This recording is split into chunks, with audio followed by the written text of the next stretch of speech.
Hi everyone, welcome to this journal section, journal for the PPCR journal session. We're really happy to have today Ingrid Sanchez, who is a PPCR student from the class of 2020, and she is currently a lab research fellow at the Spalding Neuromodulation Lab in Boston. Ingrid, we're really happy to have you today, and you may begin. Hi, can you hear me? Yes, we can. Okay, so can I start? Let me just change this here.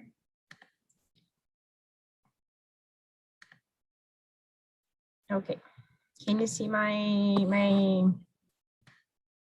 Yes, everything works well. Thank you.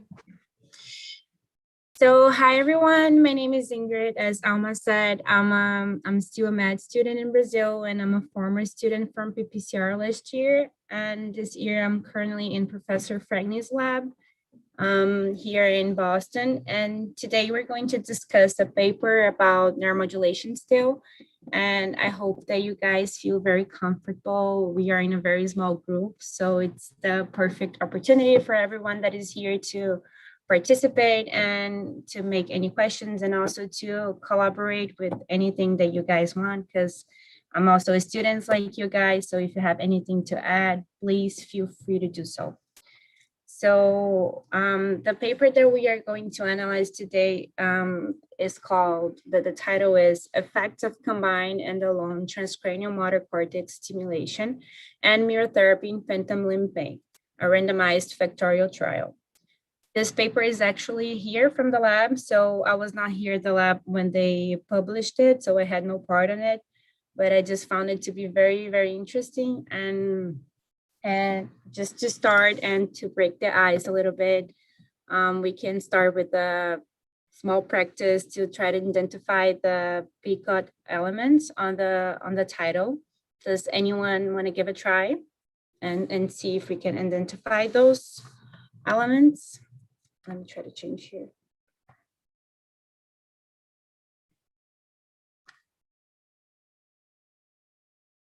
Yeah.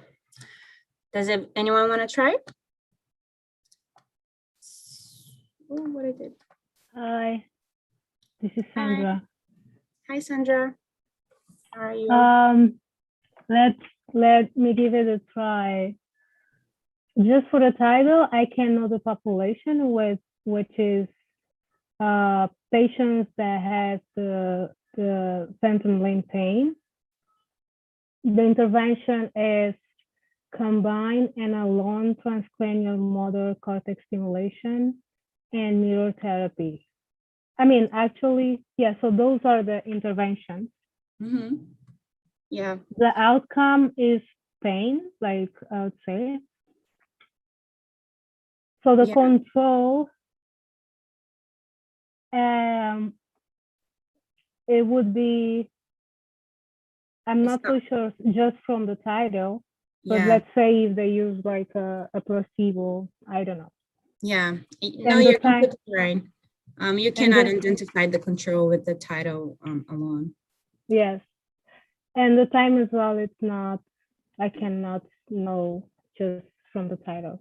Yeah, so you're right. So the population are people with phantom limb pain, you're right. And the intervention are both transcranial motor cortex stimulation and mirror therapy.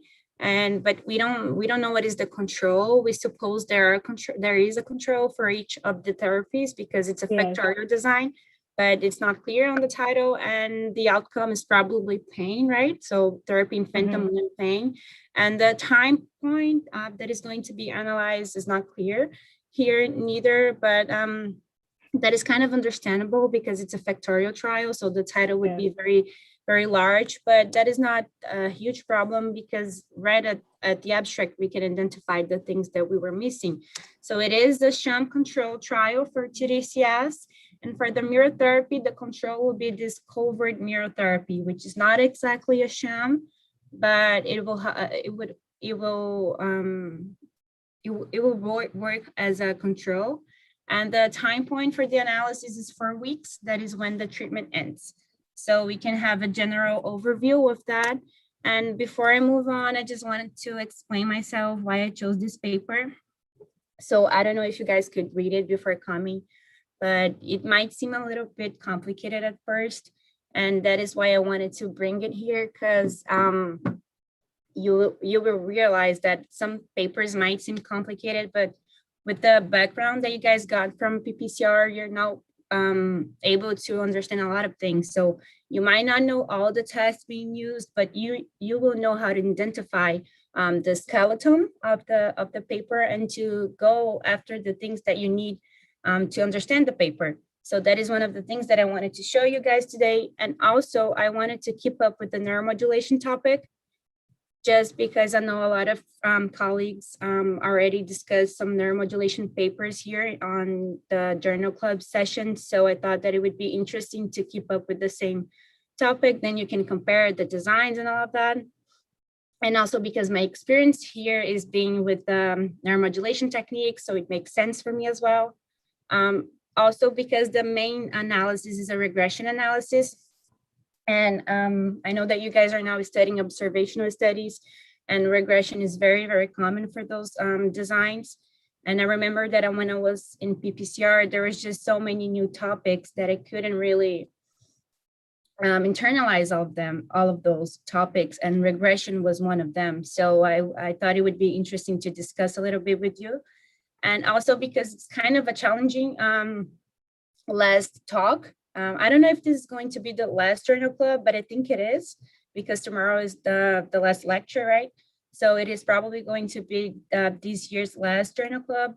So I thought that it could be a little bit more challenging for us. And yeah, but even though this is a long paper, we're only focusing on the main analysis because they have some secondary analysis with TMS, which is a type of electrical magnetic assessments, but that is very specific. So we're not discussing that. And it is also not the main point of the article. I mean, it's not the primary analysis. So that is not going to be an issue. So just to let you know, because if you saw the article, you probably saw that there's this long part about TMS, but we are not getting into it, only the clinical part. So I'm not seeing this chat. So if you guys, oh, you have 2 more lectures. Okay. But so if you guys want to talk something, it would be better just to interrupt me and just say what you guys want to say. So to make a long story short, in the introduction, the article is going to explain a few topics for us.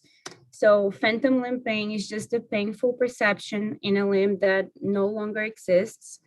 And it is a very common phenomenon that follows amputation. And for many patients, that can lead to chronic disabilities. And for a long time, doctors believed that this was a psychological or psychiatric condition. So I don't know if you guys have watched Grey's Anatomy, at least the first seasons, because it is just there's several seasons for that. But if you did watch, you probably remember this character. Her name is Arizona.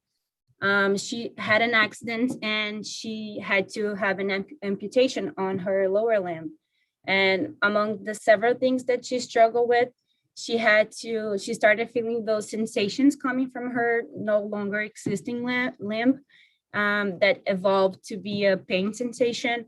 And then she plays the character very well because she struggles with the fear of what she's feeling, and she's afraid to tell her colleagues because she feels that she's getting crazy because of that, because she's feeling things that are coming from a limb that no longer exists. So she plays a very interesting role on that, and she shows all this stigma that is related to the condition. But thankfully nowadays we already know that these are real feelings that come from the maladaptive plasticity that is associated to the differentiation. So when we lose the efferent signals that are coming from that used to come from the limb that we lost, the way that our brain adapts to that is very unpredictable, and which can lead to all sorts of sensations, including pain. And considering that there's no optimal treatment for that, patients respond very differently. What in the clinical approach, what doctors usually do is a very individualized and multidisciplinary approach, just because patients have very different response rate and respond to very different types of treatments. And then considering that a lot of research has been focusing on the motor cortex as a good target for the treatment of that type of pain, especially because it can modulate some subcortical regions that are related to pain management. And then in that way, transcranial direct current stimulation, short-term TDCS, so we're only going to use TDCS from now on. So TDCS has been showing some very promising results, and not only for pain in general, but also for specifically for the PLP population, so the phantom limb pain population. So that is a very interesting field, but even more famous than neuromodulation, there are some sensory motor representation techniques like neurotherapy that also target the cortical plasticity. They're very famous, and if you guys watched Grey's Anatomy, you probably remember that she used it. And even though it is more famous than neuromodulation, the results from the studies are very inconclusive. So we are needing more studies to really evaluate how are the effects of these therapies, such as neurotherapy. So what they believe is that considering they have, TDCS and neurotherapy, considering that they have very similar neurophysiological mechanisms, and considering that TDCS has its optimal effect when combined with another therapy, the combined treatment might have a synergistic effect to treat chronic pain. So they want to evaluate that mainly. So how is the interaction effect between these two therapies? So when they start the methods, as it is usual, they start telling us what is the type of design that they used. Sorry. So it is a randomized, blind, sham-controlled, Factorial trial that happened here in Spalding, but also in Brazil. So it's a multi-center study. And the allocation happened as it is expected to happen in a Factorial design. So a group of full placebo or full control, and a group of full active, and then two groups of either one or the other therapy, active and the other as a control in its controlled level. So they also mentioned something here that is very interesting, that is they could only do a double-blinded protocol for TDCS, but for neurotherapy, they couldn't, just because it's the nature of the therapy. And that is very interesting, and you're going to see that in the results that might have affected the interpretation of what happened. And something here that I would also like to highlight is that they tell us that the protocol is published. That is very interesting, and it is a very good exercise. So when you're trying to analyze a paper, it is very interesting for you to look if there is a published article, the published protocol of the article, because you can then compare. It's not that changes shouldn't happen, they can happen, but important changes must be, theoretically, they should be justified in the trial, in the paper, because otherwise you could get suspicious on the reasons why they changed something. So that is a very good exercise when analyzing a paper. So before we move on, since this is a Factorial design, I wanted to make sure that we all remember the most important aspects of a Factorial design. And I know this is all very season 1 of PPCR, and it's been a long time. I think it's the third week of PPCR we see that. But does anybody here remember what is a Factorial design? It doesn't need to be a definition, but just put in your own words what you remember from Factorial design.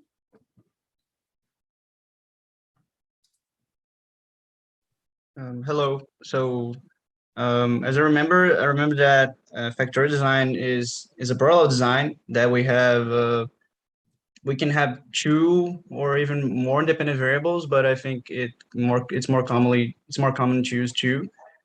And then like the most used are 2-factor, or I think 3-factor designs. This one we are studying is a 2-factor design. And mainly as we can study the interaction between the interventions or even the main effect of each intervention. But if I remember correctly, we cannot study both of them in the same trial. It truly, it's been a long time since we studied this topic, but I think I remember something like that. Yeah, we that's have what I four said. I groups. remember it is very, we see that at the beginning, but yeah, you're right. So were you adding something? No, no, I was just saying that we have four groups, and then we can study for interaction between the interventions or for the main effect of the Yeah, intervention alone, but not for both, I think. yeah, exactly. So let's summarize that. You're completely right. So the good thing about the factorial design, that not the good thing, but what one of the main features of the factorial design is that it can investigate more than one factor. And it's good to highlight that more than one factor doesn't mean more than one intervention, because you can have, for example, a trial that is about like a 3-arm trial that is evaluating drug A versus drug B versus placebo. And so that is not a factorial design. So because if you pay attention, you only have one factor, and that factor is the treatment, the drug treatment that has 3 levels. It can be either drug A, drug B, or the placebo group. So you only have one factor. But for example, in our trial, we have 2 factors. One factor is Tdcs treatment, and this factor has 2 levels, so the active and the sham group. And we have the other factor that is the mirror therapy treatment, which also has 2 levels, the active or the covert mirror therapy. And then the sample, the subjects from the study, they will be randomized according to different combinations of these factors, because each factor, within each factor, we have more than one level. So that is different than just analyzing the 2 different interventions, for example.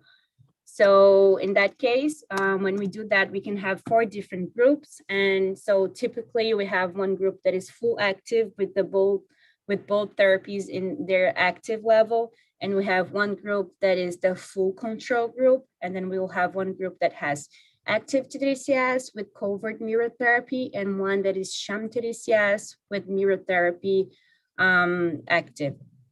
So I was going to ask you guys, but Daniel has already started this topic. And he just said that one of the main advantages of the factorial design is that you can use it either to evaluate the main effects or the interaction effect of more than one therapy. So sometimes that is a little bit hard to internalize. So I brought some examples so we can understand that better.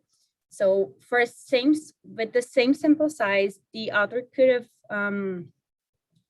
could have opted to run, I mean, if they wanted to analyze the main effect of each therapy, they could have run just 2 different trials, one evaluating Tdcs versus sham Tdcs, and the other evaluating mirror therapy and covert mirror therapy.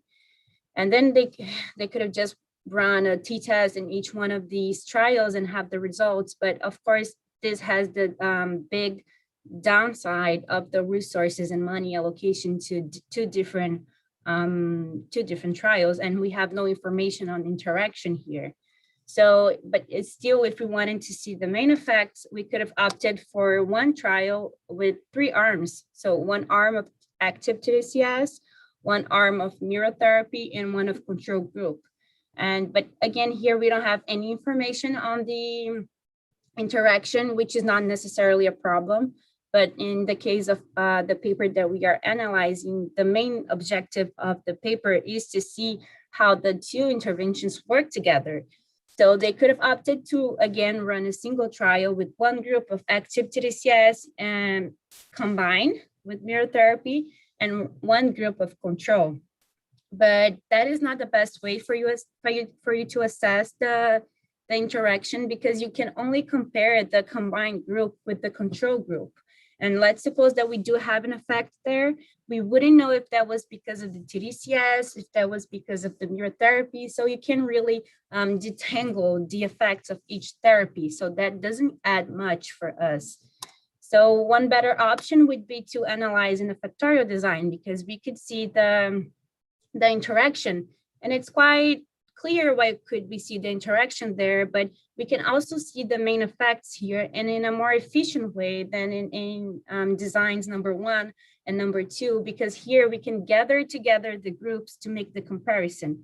So for example, if we wanted to evaluate the effect of TDCS, we could combine these groups here. So all the groups that have active TDCS on them and compare against the groups that have sham TDCS on them, and then see how would that difference be. And the same thing if we wanted to evaluate the main effects of neurotherapy. We could gather groups 1 and 2 that are the groups that have neurotherapy and compare them against the groups that don't have neurotherapy, so the groups that have covert neurotherapy. So you see, we are using the same sample size in a much more efficient way. But the thing here, and that is very important, you can only do that if there is no interaction, because you can only gather these 2 groups together as if it was one, if you are sure that the effects of TDCS are not changing in the presence or in the absence of neurotherapy. So if they are changing, you can gather them together and analyze the results. So that's why, even though factorial designs, they can be used for these 2 different goals, you can either use for one or the other. What is, at least from my experience, what I see happening is that usually the authors, they design the study to detect an interaction, just as a matter of sample size calculation. And then if there's no interaction, they go and interpret the main effects individually. So they are kind of safeguarded on the sample size calculation for the interaction if they do that. So yeah, that is mostly the summary of why factorial designs are so efficient to detect main effects, but why you can only use it to detect main effects or to detect the interactions. So one thing that I was going to ask you here, so okay, here we could use a simple t-test to evaluate the difference. Here we could run an Anova, and then if there is any significant difference, we could do the post hoc analysis to see in which groups. But here for the factorial design, do you have any suggestion, or do you have any statistical test on mind that could work here for a factorial design? Can you think of any test? Any suggestions, any thought? Yeah, I can think of a multivariable regression modeling, but yeah, I don't know if there could be another option here. Yeah. So one option would be to run a two-way Anova, because a two-way Anova is exactly that. But in practice, we see people using regression more frequently, because you can do so many more things with regression. But yeah, you could run a two-way Anova, or you could run just a regression and add the interaction term there to see if there's an interaction. So yeah, just I know that this is not the statistics part yet, but I just wanted to introduce this thinking. So okay, still on the method sections, they then characterize how are they going to select the patients. So they have a bunch of inclusion criteria. They're only recruiting patients that have traumatic limb amputation, so no oncological or congenital or other types of non-traumatic amputees. And they justify that just because they have different underlying neuroplasticity profile. So that could really makes the interpretation. And we learned that on PPCR. So we have all that trade-off between internal validity and external validity. But here that wouldn't be a big of an issue, because the most common one is traumatic. So it would still have a good external validity for phantom limb pain. And they're also excluding children, so only participants with at least 18 years old. And these participants will have to be experiencing pain for at least 3 months. And the limb needs to be completely healed, meaning you cannot be in the process of healing. It has to be completely healed. and you have to have a pain of 4 out of 10. So they're selecting here the participants that have more of a moderate to severe pain intensity, and the patients can be either under no medication or on stable doses and stable medications for at least 2 weeks. And then for the exclusion criteria, we have usually, like in general, we usually have on the exclusion criteria a lot of safety things and also other features that might mislead the interpretation of the results. So we have here a lot of contraindications to Tdcs and TMS. So patients that have any other unstable medical condition, and also any sort of permanent neurological disabilities, just because if a patient doesn't get better, one of the reasons could be this head injury, for example. So we cannot mix the interpretation of the results. So yeah, this is going to be the population they're selecting. And that is very important because this will be used for our interpretation of the results, especially for external validity. And then regarding the interventions, as we know, there are 2 interventions: transcranial direct current stimulation and neurotherapy. So you shouldn't get really attached to that because it's very specific for the field, but just so we can have a general overview of that. So the transcranial direct current stimulation, or TDCS, is going to be applied for 10 daily sessions, so 1 session per day, for 20 minutes. So we'll have sessions of 20 minutes once a day for 2 weeks, because the sessions don't happen on the weekend. And the montage is a typical montage with the anode over the motor cortex region, the contralateral motor cortex region. And then here is the cathode that will be placed over the ipsilateral supraorbital region. And then in combination to that, we're going to have the neurotherapy treatment.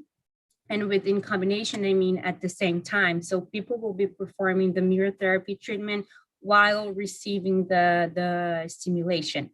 So the neurotherapy treatment will be a sequence of 15 minutes of exercise.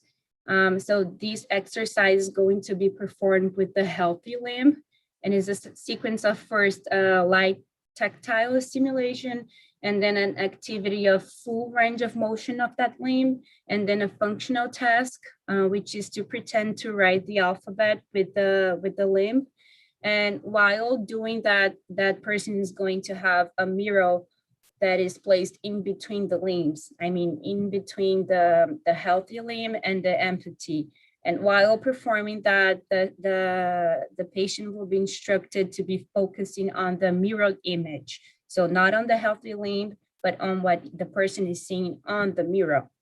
And then for the control groups, for transcranial direct current stimulation, they're just going to use the sham.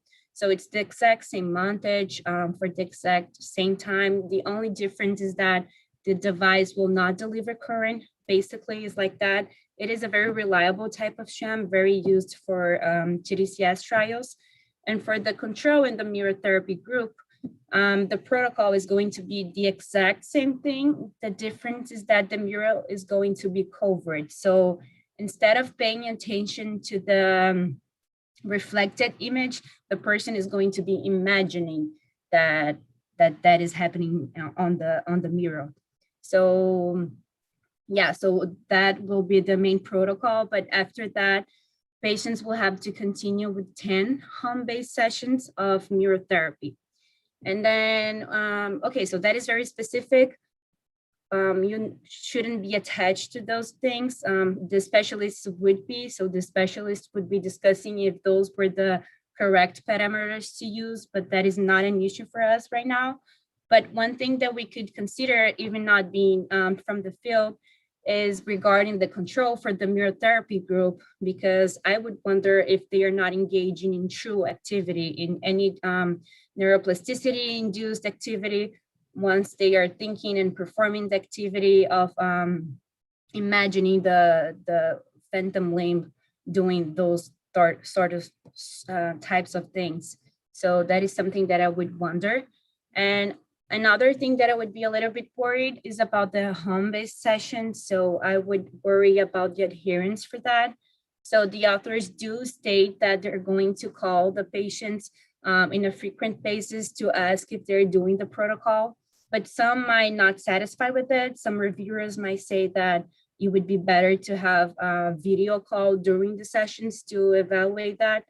But yeah, that is just, that might be a personal opinion and other people might disagree with that. But those are the two things that I could be worried, even not knowing much about the procedures themselves. So for the methods now, they're going to discuss the assessments they are making. So as usual, they're going to assess a lot of demographic variables, and they are very important, not only for the table 1 and for the external validity evaluation, but also for adjustments in the future, so in the analysis. And then here they state the primary outcome, and I like it very much. I don't know if you have noticed it, but a lot of papers don't state clearly what is the primary outcome. And here they state it very clearly. So the primary outcome is going to be the changes in pain scores as assessed by the visual analog scale from 0 to 10. And a good thing is that they state very clearly as well what is the endpoint. So they're going to assess that 4 weeks after treatment. So the duration of the treatment.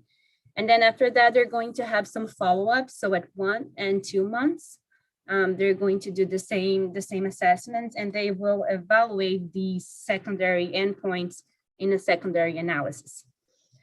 They're also going to gather a lot of clinical information about the amputation. So other feelings other than pain, how was the amputation, for how long did the amputation happen, and all sorts of things related to the amputation. And they're also going to assess a lot of clinical information, specifically psychological symptoms. So they're going to use the Beck's depression inventory and the Beck's anxiety inventory for that. And also going to assess a lot of safety questionnaires related to Tdcs and to TMS. And as I said previously, just forget about TMS. We're not going to discuss that part of the article today.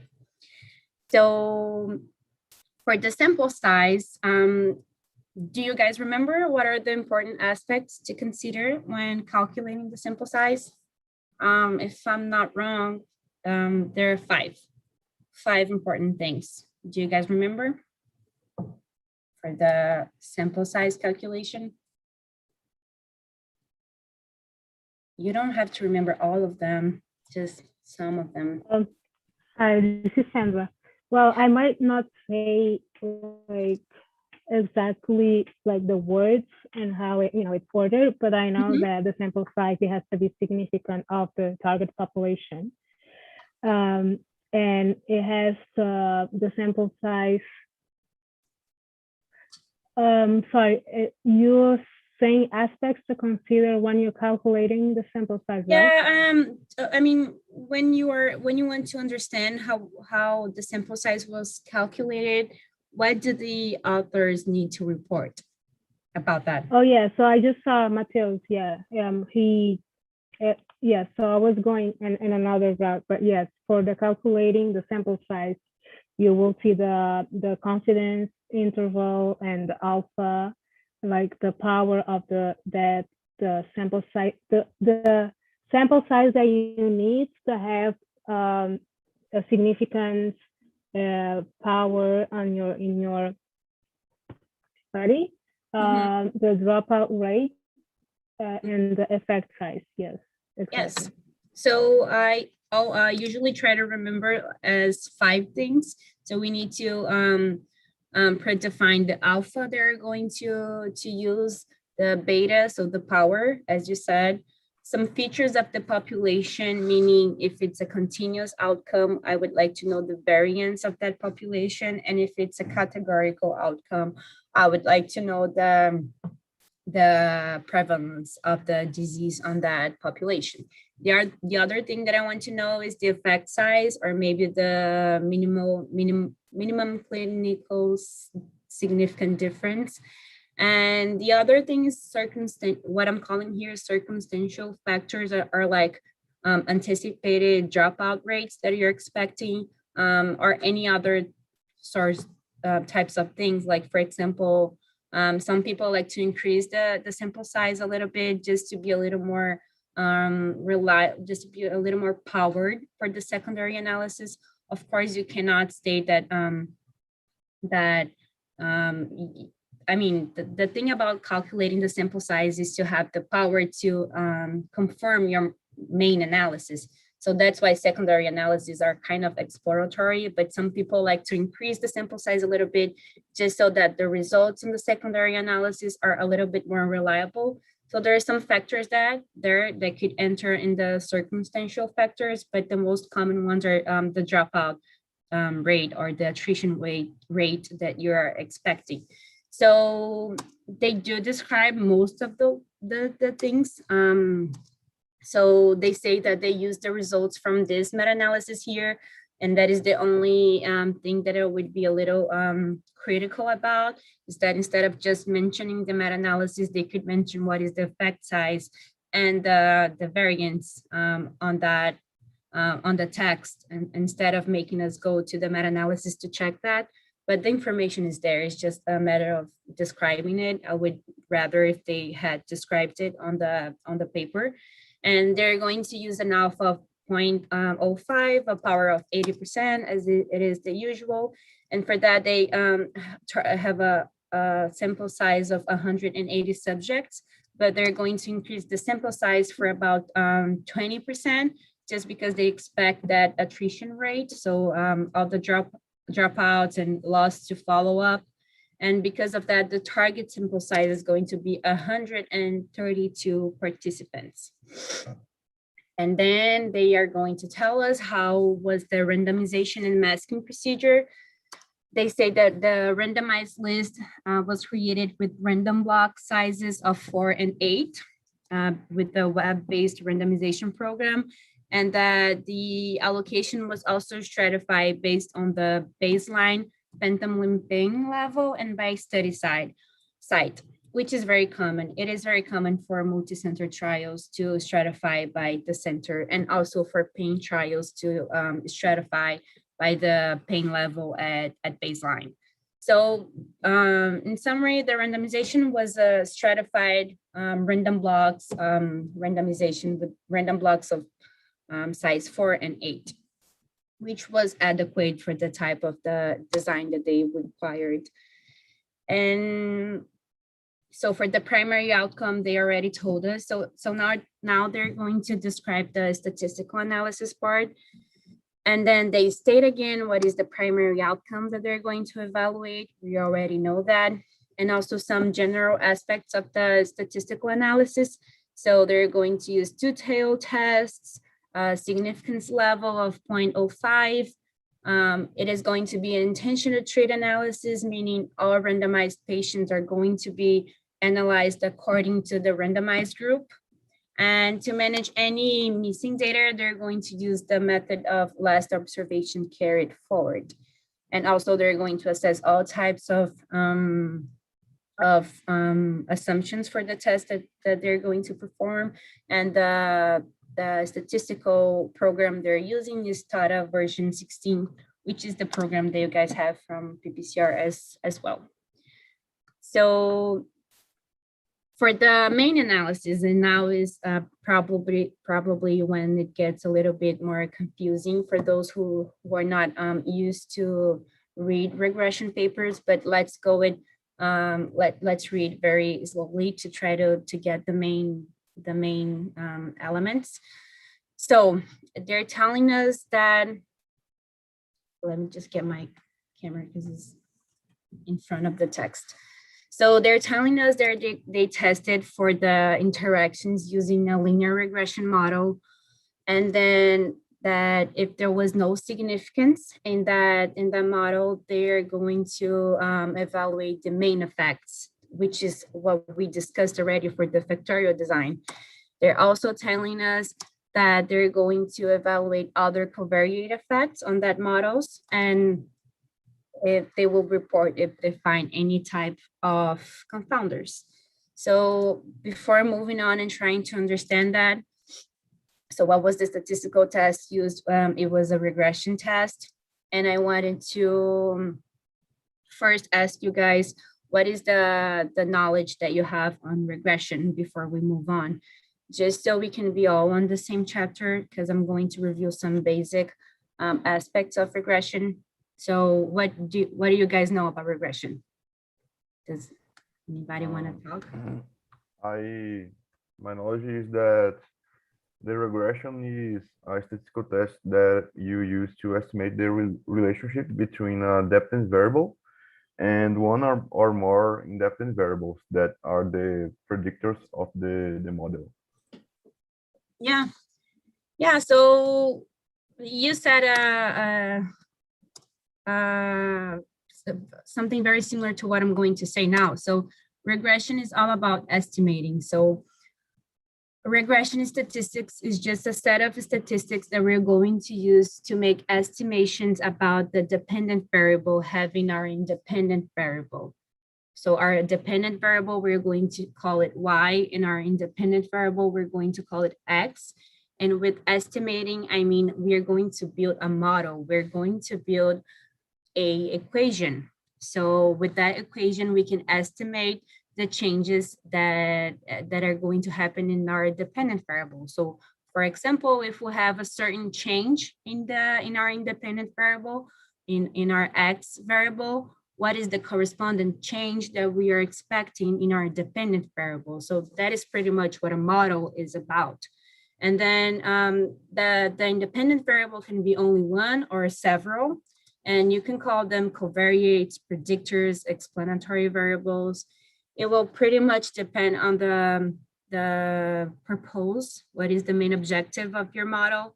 So it will vary, but you can call these variables any one of these. I know that Daniel just called them predictors. So you see those being used as similar with similar meanings. And other things that we have to just to characterize the regression is that it can be a simple regression or it can be a multiple regression. A simple regression is just when we're estimating one dependent variable from only one independent variable. So we only have two variables being related. And the multiple regression is when the dependent variable is being estimated from a bunch of independent variables, or at least from more than one independent variable. And we are pretty much going to use the multiple regression much more than we use the simple regression, just because using the simple regression is kind of the same thing than using other similar tests. I mean, the same thing in terms of the p-value, the interpretation can be a little bit different, but if you're only evaluating two variables, you might have just use the t-test or the, I don't know, the corresponding other test that you're used to. So you usually gain more using multiple regression because you can use more than one variable as independent, and then you can use it for several different reasons. So your main reason might be to create a prediction model for future patients. So you want to predict, I don't know, maybe what are the factors that predict better response to treatment or something like that. Another option is to create the model to discuss covariates effects like confounders and things like that. So you can use it for several things. And also a regression can be either linear or logistic. So linear is just about the dependent variable being a continuous variable, and logistic is when the dependent variable is a categorical variable. But the independent variable in both types of regression, they can be whatever. So they can be continuous or categorical for the independent variables. What is going to change the name is if the dependent variable is linear, is continuous, or if it is categorical. So on this trial, they used a linear regression, basically because the outcome, they treated the outcome as a continuous variable. So the visual analog scale from 0 to 10. And as we discussed, so regression is about creating an equation, and on a linear regression, the equation is a line. So it is a straight line. And what we do with that is that we will have a bunch of observations from our data set, and we are going to create the best line that best represents the behavior of our data set. So it's linear because it is a linear regression that we are doing here. And of course, this is a simple linear regression, meaning we only have one independent variable predicting the dependent variable. But that is the best way to start understanding how what is a linear regression. And there are some elements that are important for you to keep in mind so we can interpret the results of the study.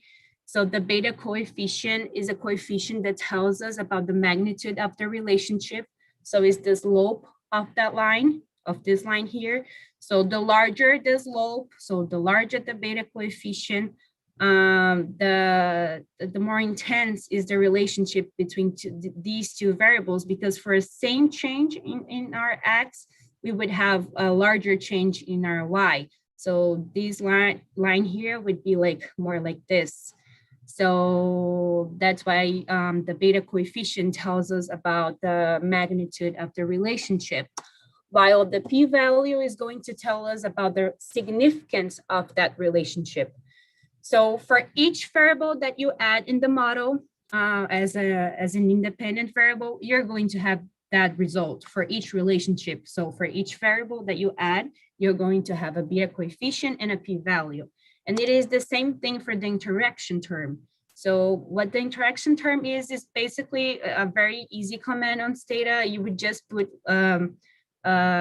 multiplying sign between two variables, and then Stata would interpret it as a variable. And then it would give you a beta coefficient for that, a p-value for that, so you can interpret that result.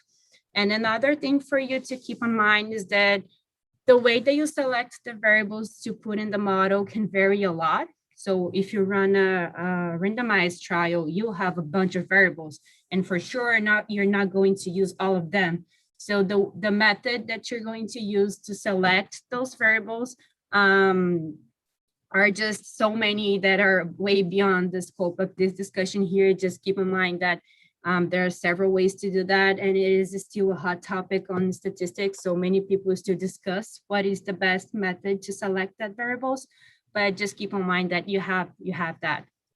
So let's get back to the description of the main analysis. So that's what they're telling us. So for the main analysis, they did a linear regression model, and this hierarchical thing here just stands for a method of variable selection. So remember, I just said that there are several ways to do that, and this is one way. So they're running this linear regression model for the interaction term, which is their main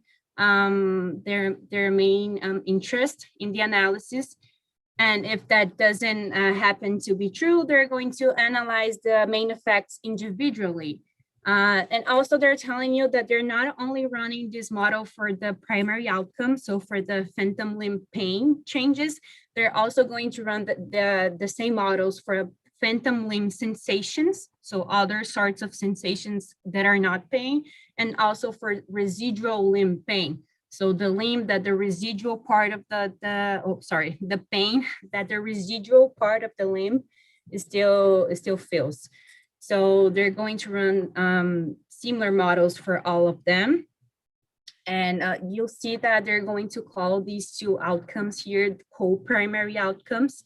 So they're actually secondary outcomes. They're just calling it co-primary because they're just so related to the primary outcome that they decide to report the results and all of them together. And they are also telling us that, that they're not only going to evaluate the interaction and the main effects, but they're also going to test other variables to see what happens. So maybe one variable is related to the dependent outcome. So it is also a predictor of the pain change. Or maybe one variable is a confounder of another variable. So maybe there's a variable that is confounding the relationship between Tdcs and the pain changes. So they're telling us pretty much here that they're going to also evaluate the effect of other covariates and the model.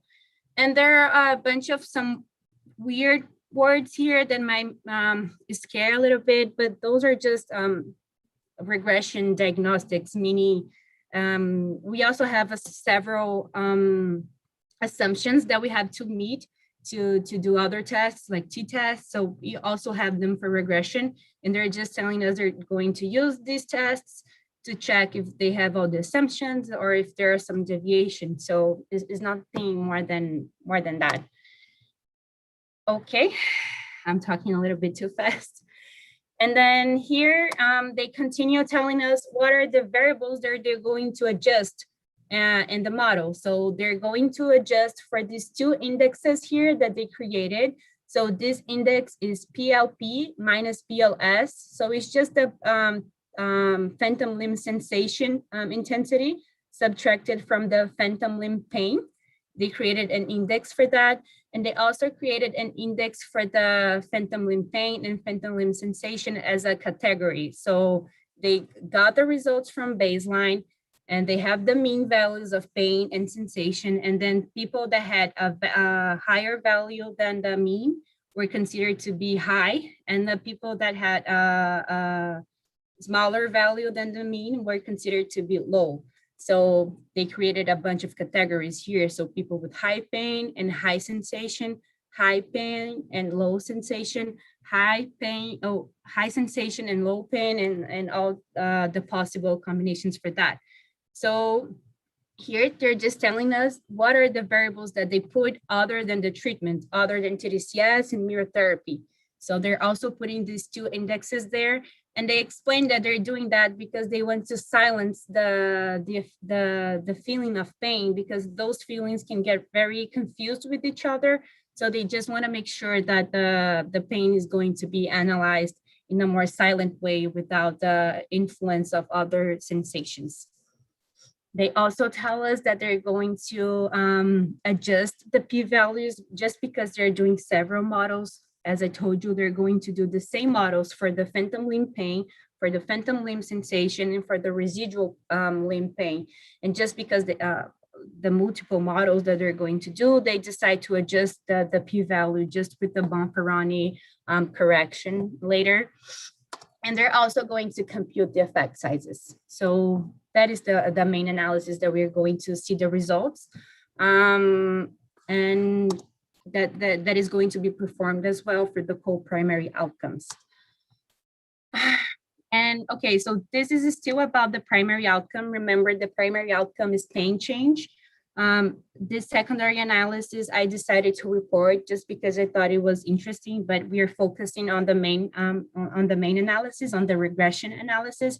But they tell us that they're going to perform longitudinal models with the repeated measures Anova. And they're doing that because they have a lot of follow-ups, not a lot of follow-ups, but they have 2 follow-ups, 1 month follow-up and 2 months follow-up.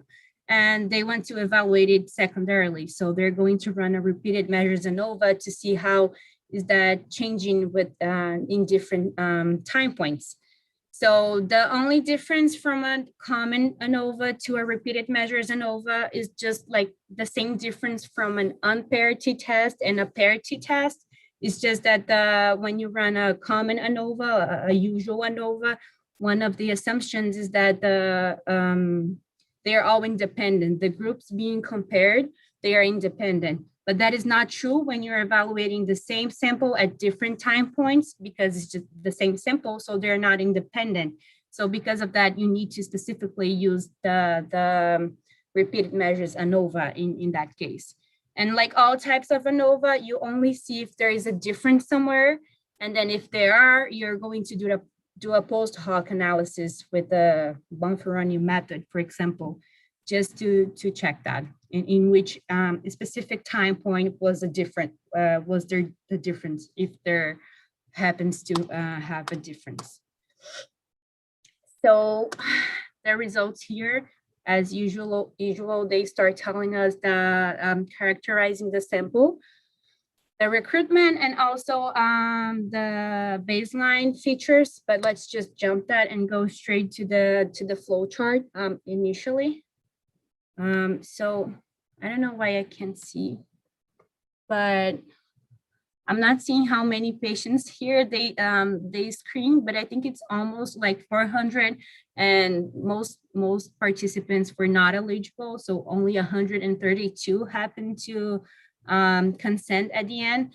And before they're randomized, more 20 participants are excluded because of several reasons. So we have 112 participants ready to be randomized, and they are randomized.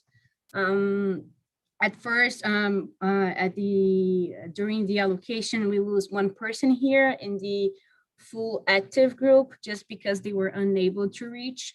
And then during the study, they have some losses as well. The most frequent reason is time commitment, and also because they lost contact, but nothing more than that. And also, so the analysis only happened after the follow-up, and then they have some losses to follow up. There's a death here in the active group and the full active group, but it is not related to the study, and also some other losses here. But what matters is that at the end, they have a pretty homogeneous number of participants in each group. So 27, 28, 28, and 29. And if you remember the sample size calculation, the target was 27 participants per group, if I'm not wrong. I remember that it was 108 participants, and they get here 112. So they're good with the sample size, and also no, I wouldn't be worried here about the losses because they're very homogeneous between the four groups. And also, so now for the table 1, do you guys see any difference here that would worry you? That, I mean, with worry, I mean, there's something here that would make you think of adjusting in the analysis because it was imbalanced on the baseline. So I know there are a lot of variables here. So age seems to be balanced. The phantom limb pain at baseline also seems to be very balanced, which makes sense since they did a stratified randomization with the baseline pain. So we would expect that to be very well just distributed, as well as the site, because they also stratified by site. So the percentage of people here in Boston are 34%, 32, 35, 37. They're very similar. And we're not going to have like exact results. So the only thing here that would worry me, and I agree with the authors here, they also highlight this, is time since amputation, because this group here, the active Tdcs and covert neurotherapy, they had very lower, so they had a mean of 56 months. So it's very above the mean for the other group. So in this case, I would be a little bit worried, but only because of that. If you guys disagree with me and think that any other variable here is also imbalanced, you can also let me know, because that is very subjective. You probably know that running statistical tests here with the p-value is not that appropriate, because the statistical tests were not calculated for that. They were not estimated to find that difference. So that is not the best way to assess the differences in baseline. It's much, much more subjective. And so, yeah, they do on the analysis, they do adjust for that, for time since amputation, and only for that, considering the imbalances. Okay. And now for the results part, let's start discussing the main findings. So remember that they did a regression for the interaction, and they found no statistically significant interaction. So meaning the regression didn't find a p-value significant for the interaction term in the equation. So since they didn't get any interaction, they went and started interpreting the main effects. And what they see is that there was a statistically significant main effect of Tdcs, meaning Tdcs versus sham Tdcs had a significant difference in the pain changes, and they gave to us the parameters that we discussed. So they gave us the beta coefficient and the p-value for that. So they have a beta coefficient of almost 1, and it's a negative coefficient. So you can't really know which group did best. So if it was the active Tdcs or the sham Tdcs, but in most cases, people would use the 0 as a code for sham and 1 as a code for active Tdcs. And I know that, and I have a graph that will show that as well. So you can be safe that that was the case. So what it means is that for becoming 1, meaning being in the active group, the Y, the pain change, was of minus 1 point, minus 0.99. So for being in the active group, you had almost a reduction of 1 point in the VAS scale, which is different from the result from the mirror therapy. First of all, because it was not significant. So differently from TDCS, the main effect of mirror therapy was not significant. Here we have the p-value of 0.16. And the beta coefficient here is 0.71. It's a positive beta coefficient. And here the code is the same logic. So 0 is covert mirror therapy, so the control, and 1 is the active mirror therapy. So being in the active mirror therapy group made the pain increase 0.71 71. So which means that even though it's not significant, the covert mirror therapy group seems to be getting a little bit better. And then here is the graph of the factorial groups. So we're not going to analyze that because it was not significant, but they reported because it was the main analysis to find the interaction. But what we can see here is that it is not significant from what they tell us. And from now on, we're going to focus on the main effects. That for now, we only know that the TDCS was significant.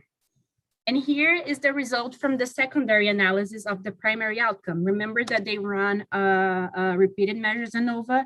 So while the regression was focusing only on the difference from the baseline to the end of intervention, the repeated measure Anova is going to evaluate this whole graph, so all of the endpoints, and they didn't find any significant value for the interaction, meaning there was not a difference between of being in the TDCS group or in the sham TDCS group for any of the time points, neither for the mirror therapy analysis. So here in the graph of the mirror therapy, it is very clear. I mean, they're almost overlapping, the mirror therapy group and the covert mirror therapy group. And here in the TDCS and sham TDCS, they're kind of similar, but not that similar. So you would expect here to be statistically significant, but it was not. And that is kind of weird because the main analysis found it. So the regression found a difference in these endpoint here. It found a statistically significant difference, but the repeated measures Anova didn't. And that probably happened because they didn't adjust for that indexes. Remember that we discussed those indexes of pain and sensation that they created and that they put on the equation. So the result was only significant probably because of that, because here they didn't adjust for that and it was not significant. So that is something very, very interesting. Another thing is that even though the interaction between the group and the time points was not significant, time by itself was, which means that everyone got better at the end in both groups. So let's see what they're going to discuss and the results about on the discussion about that. And for the effect sizes, so what they did up to now was to describe the results from the primary analysis, no interaction, only the main effect of TDCS was significant, and in favoring the TDCS active group in comparison to the sham group, while the repeated measures Anova didn't find any significant difference, probably because it didn't adjust for the other sensations like that are not pain. And then here they report the effect sizes for that for each of the groups. So the covert mirror therapy had an effect size of 1.08, the mirror therapy group 1.02, the sham TDCS 1.01, and the active TDCS 1.36. We can see that the mirror therapy group and the covert mirror therapy group, they are pretty similar. So that's something to be discussed. And the active TDCS group had better performance than the sham TDCS group. And also that between groups, so TDCS versus sham, what we see is that active TDCS has a main effect in favor of active TDCS, and the mirror therapy group is the opposite direction. So the control group had a better performance in pain reduction. And then here, remember that I said that they did the analysis for the pain changes, but also for the sensation changes and also for the residual pain, limb feeling. And they're now going to report the exact same things that they reported for the primary outcomes. And I'm just going to summarize for you guys. So there is no statistically interaction between the treatments for them. And the only main effect that was found is described here. So for the mirror therapy and the residual limb pain, again, in favor of the covert mirror therapy. So that was the only significant finding of the secondary analysis, and it's favoring the covert mirror therapy group because it had a better performance on reducing the residual limb pain. And also for the repeated measures Anova, the same thing. So no interaction between group and time, and also time was significant, meaning everyone got better as well. So it is kind of similar to the primary analysis, but not that much, considering that only the mirror therapy had a main effect. They also ran some secondary analysis, and I'm just going to report some interesting ones here. So remember that they did that back depression and back anxiety inventory. So they also ran models for them as the dependent variable, but there was no important findings there. And also they do a test to assess if there was a significant difference in the adverse events. So no difference between the groups was found in adverse events. And then they report the result of a Fisher exact test. And does anybody have a suggestion why did they use Fishers here in this analysis for the safety outcomes? Any suggestion? So why would we use a Fisher test here? Remember that it is very similar to chi-square, chi-square. So he used Fishers here because safety outcomes are pretty much percentage outcomes. So what was the percentage of adverse events in each group? So when we are comparing prevalences, so percentages in different groups, we are going to use either a chi-square or a Fishers. So that's why they use the Fisher here, and there was no significant difference between groups as it was expected. And now we are at the end. I'm just going to summarize what they discussed of the results. Well, what we have up to now is that there was no interaction. For the main effect, only TDCS was significant, favoring the active TDCS group. And the mirror therapy, even though it was not significant, it had pretty much similar results between the active mirror therapy and the covert mirror therapy. So we expect that they're going to discuss that, and they do. So first of all, as I said, the only statistically significant effect found was for the main effect of TDCS. And they're going to tell us that that was very consistent with previous results. So he was expecting that. The authors were expecting that, but they add that the effect size that they found, which is 1.36, it's kind of a good effect size. So this effect size is larger than other treatment modalities that are available for patients with phantom limb pain. So that is a good finding for them. And then the other great finding of the study is that there was no synergistic effect, only additive effects. So you should know that additive effect is different from a synergistic effect, Because let's suppose that TDCS has an effect of 10 and mirror therapy has an effect of 10 as well. The additive effect of them would be 20. So, but that is not an interaction. That is just the main effects added together. If they had an interaction, when combining the two treatments, the results would have to be larger than 20. So, and then in that case, it would be synergistic. So they didn't find any synergistic effect. And then one possible explanation for that is that there's just simply no synergistic effect between them. But they also start arguing that that might just be because there was no difference between the mirror therapy and the covert mirror therapy groups.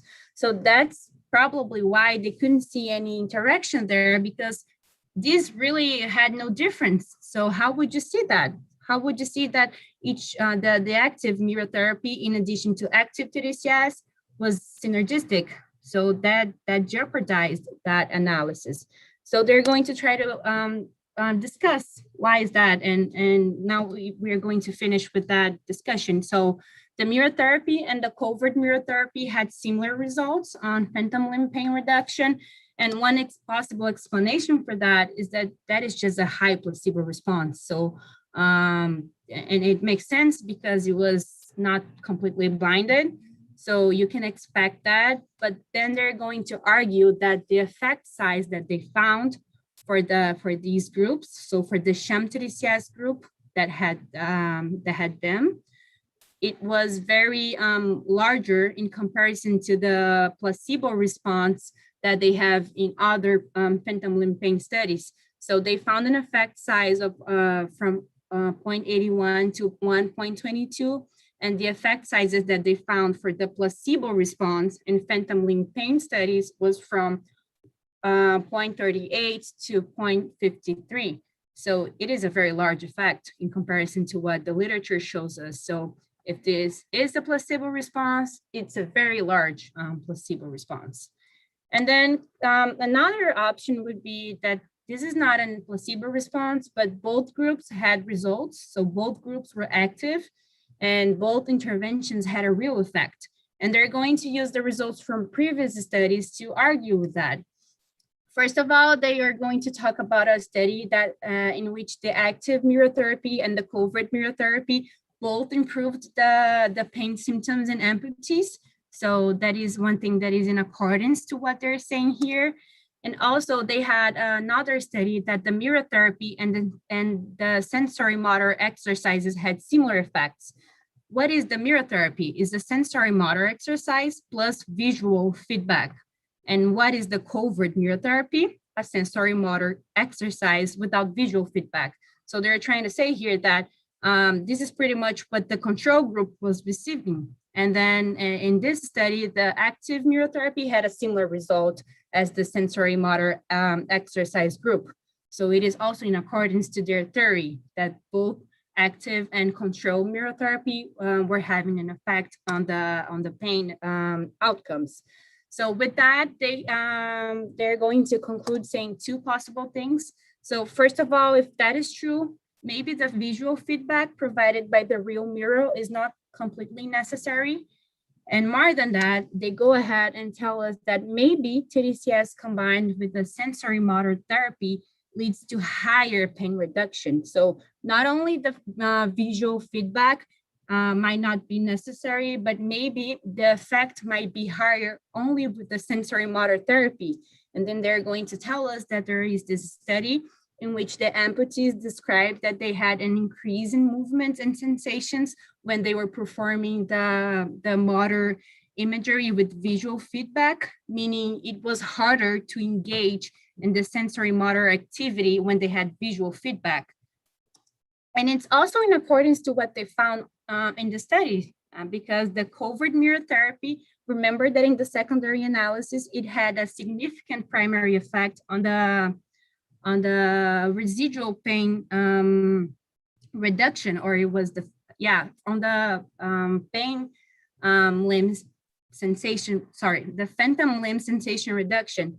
So what they're trying to say here is that maybe the visual feedback is not letting patients really engage in the sensory motor activity. So that might explain why we found these results, but of course we cannot conclude any of these. So what they're going to say at the end is that maybe we should perform other studies to see how is the placebo response in the immunotherapy immunotherapy treatments, and we can do that asking some treatment expectancy. So how do you expect that this treatment is going to help you and how much, and maybe to see how is that influencing you on that. And also they correctly state that you cannot be sure that this was not a placebo response, but yeah, it also makes sense to question if we should not revisit this sensory motor and visual imagery therapies and how they're really working on these chronic pain from phantom limb pain population.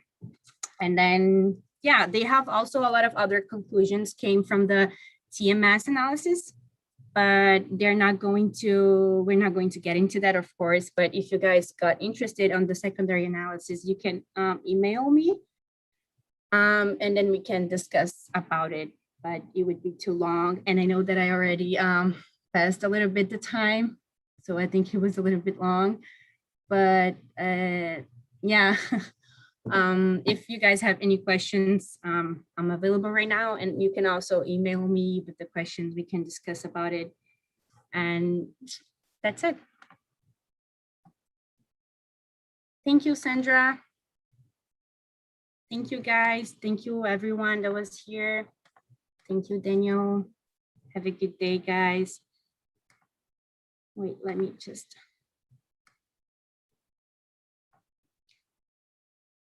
So, congratulations for your relation.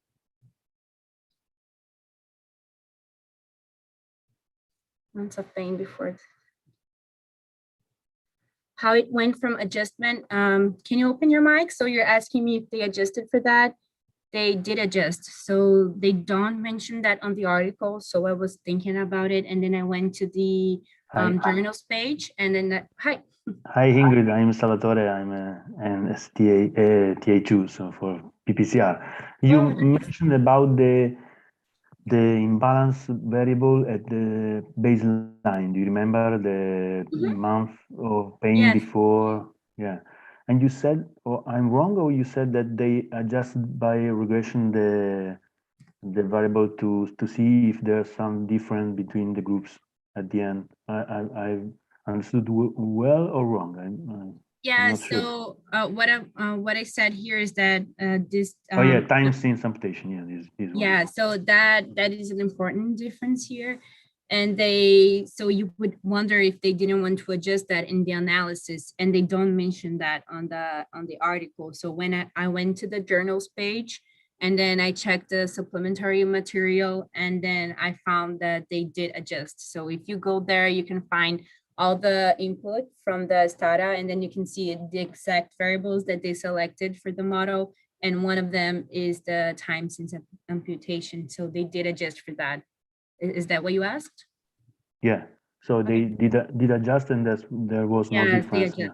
They not only adjusted for that, but they also adjusted for the site.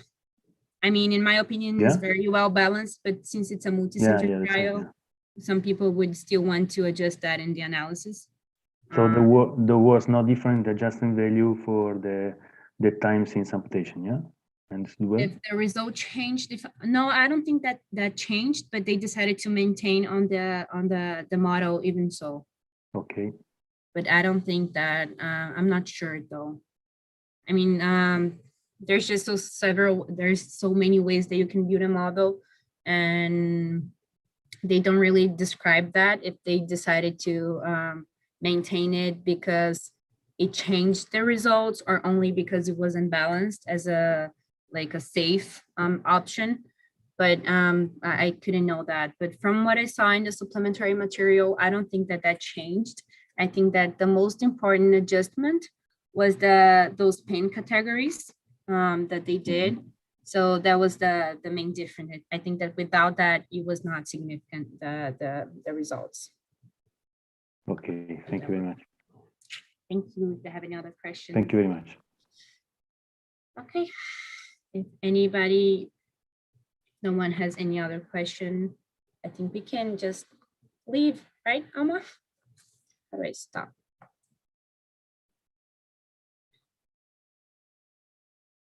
I don't know if Alma is here. So, okay, guys, bye-bye. Have a good day. And if you have any questions, you can email me.